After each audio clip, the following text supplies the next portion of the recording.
السلام علیکم ورحمۃ اللہ وبرکاتہ۔ ناظرین، امید ہے کہ آپ لوگ بخیر ہوں گے۔ اللہ آپ کو یوں ہی خیر و عافیت سے رکھے۔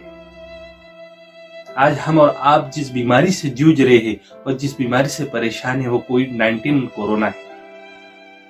بزرگوں، پوری دنیا اس بیماری کے زد میں آ چکی ہے اور لاکھوں کی تعداد میں لوگ اس مرض میں مبتلا ہو چکے ہیں۔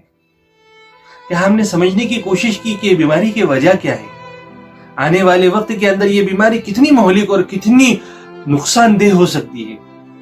WHO کی مانے تو 20 لاکھ سے زیادہ افراد کی موت اس بیماری کی وجہ سے واقع ہو سکتی ہے اور لاکھوں کی تعداد میں بلکہ کروڑ تک بھی تعداد پہنچ سکتی ہے کہ کروڑوں کی تعداد میں لوگ اس بیماری میں مبتلا ہو جائیں گے۔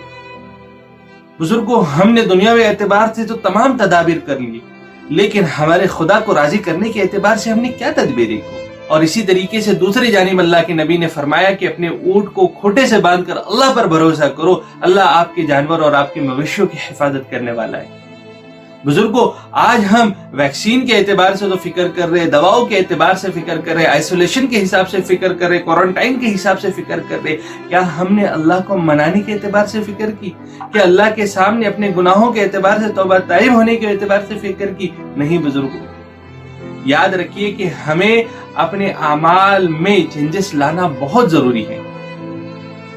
اگر ہم یہ سوچتے ہیں کہ ہم دواؤں کے اعتبار سے ہم بیماری پر فتح اور کامیابی پا لیں گے تو یہ غیر مناسب ہے۔ پرہیز اپنی جگہ پر ہے، لیکن اللہ پر توکل، اللہ پر بھروسہ اور اللہ کے سامنے اپنے گناہوں کے اعتبار سے توبہ طائب ہونا بہت ضروری ہے۔ اسی کے ضمن میں آپ کے سامنے ایک واقعہ عرض کرتا ہوں۔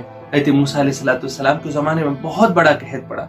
قحط کا نتیجہ یہ ہوا کہ پورے کھیت کھلیان سوکھ گئے۔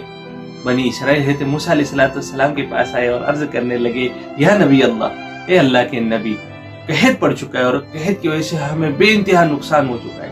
آپ اللہ کی بارگاہ میں ہاتھ اٹھائیے، دعا کیجیے کہ اللہ ہمیں اس مصیبت سے نجات دے۔ حضرت موسیٰ علیہ السلام نے فرمایا کہ تمام لوگوں کو جمع کر دو اور ایک کھلی جگہ میں تمام لوگ آ جاؤ۔ حضرت موسیٰ علیہ السلام نے تمام لوگوں کو جمع کیا۔ احادیث میں آتا ہے کہ تقریباً 70,000 سے زیادہ لوگ جمع ہوئے۔ لوگ جیسے جمع ہوئے، حضرت موسیٰ علیہ السلام نے بارگاہ عزیز میں ہاتھ اٹھایا، خوب رو کر گڑ گڑا کر دعا کی، اتنی دعا کی کہ لوگوں کو لگنے لگا کہ اب قریب بارش ہو جائیں گی، لیکن بارش کے کوئی اثرات ہی ظاہر نہیں ہوئے۔ حضرت موسیٰ علیہ السلام نے تعجب سے اللہ کی بارگاہ میں ہاتھ اٹھایا اور پوچھا، اے رب کریم، ایسا کیا معاملہ ہوا کہ تیرا ایک نبی اور اس کی پوری امت تیرے بارگاہ میں ہاتھ اٹھا کر مانگ رہی ہے کہ اللہ تو رحمت والی بارش برسا، یا اللہ تو بارش کیوں نہیں برساتا؟ تو اللہ کی طرف سے یہ حکم ہوا کہ اے موسیٰ، تیری اس مجلس میں اور ان لوگوں میں ایک ایسا بندہ ہے جس نے 40 سالوں سے گناہوں کی وجہ سے مجھ سے لڑائی، میں اس وجہ سے پانی نہیں برساؤں گا۔ حضرت موسیٰ علیہ السلام بڑے تعجب سے لوگوں کے درمیان کہنے لگے کہ اے لوگوں، کہ اللہ کی طرف سے حکم آیا کہ تم لوگوں میں سے ایک ایسا شخص ہے جس نے 40 سال اللہ کے ساتھ لڑائی کی ہے گناہوں کی وجہ سے، گناہ کرتے کرتے وہ آج تک باز نہیں آیا۔ اللہ اسی کی وجہ سے اللہ رب العزت ناراض ہے اور اسی وجہ سے اللہ تعالیٰ آپ پر بارش نہیں برسا رہے۔ تو بہتر یہی ہے کہ جو وہ شخص ہے وہ اس مجلس سے اور اس گروہ سے باہر ہو جائے۔ لوگوں میں چیمی گوئیاں ہونے لگی، لوگوں میں باتیں ہونے لگی کہ کون ہے۔ اور اتنا ہی مذاکرہ چل رہا تھا کہ اللہ کی طرف سے بارش اور میں برسنی شروع ہو گئی۔ تو حضرت موسیٰ علیہ السلام اور تعجب میں پڑ گئے کہ یہ کیا ماجرا ہوا؟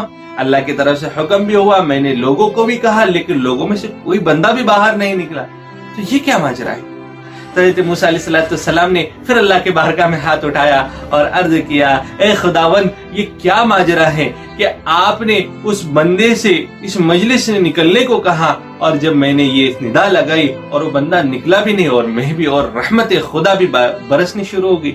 حضرت موسیٰ علیہ السلام سے اللہ رب العزت نے فرمایا، موسیٰ، یہ وہ میرا بندہ تھا، جب تم نے یہ اعلان کیا کہ اس مجلس سے علیحدہ ہو جاؤ، اس مجلس سے نکل جاؤ، تو اس بندے نے اپنے دل میں یہ سوچا کہ اے اللہ، 40 سال تک میں نے گناہ کیا اور میں اپنے گناہوں پر اڑے رہا، اے اللہ تو نے 40 سال تک مجھے ڈھیل دی، اے اللہ اگر آج میں مجلس سے باہر نکل جاؤں گا تو اللہ میں دنیا کے سامنے رسوا ہو جاؤں گا، اے اللہ اپنے رحمت سے مجھے نواز دے۔